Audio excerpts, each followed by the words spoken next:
Petroleum مصنوعات اور عالمی منڈی اور عالمی حالات کی وجہ سے زیادہ متاثر ہے، لیکن ہمارا کہنا یہ ہے کہ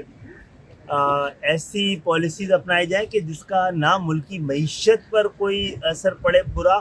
اور نہ ہی غریب لوگ اس سے افیکٹ ہوں۔ میرا خیال ہے یہ وقت آ گیا ہے کہ انڈائریکٹ ٹیکس کے بجائے پاکستان میں ڈائریکٹ ٹیکس کا رواج اور قانون اور کلچر آنا چاہیے، امیروں سے لیا جائے اور غریبوں پر لگایا جائے، اور اگر تیل کی قیمتیں بڑھائی بھی جاتی ہیں تو اس کا اثر غریبوں تک نہیں پہنچتا۔ آپ دیکھ رہے ہیں کب تک حکومت چل رہی ہے یہ وفاقی حکومت نئی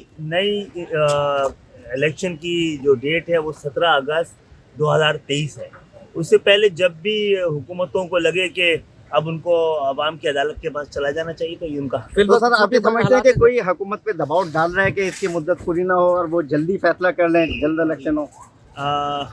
لیکن سڑک کے پر ہونے والے مظاہرے تو کمزور حکومتوں کو دباؤ میں لا سکتے ہیں،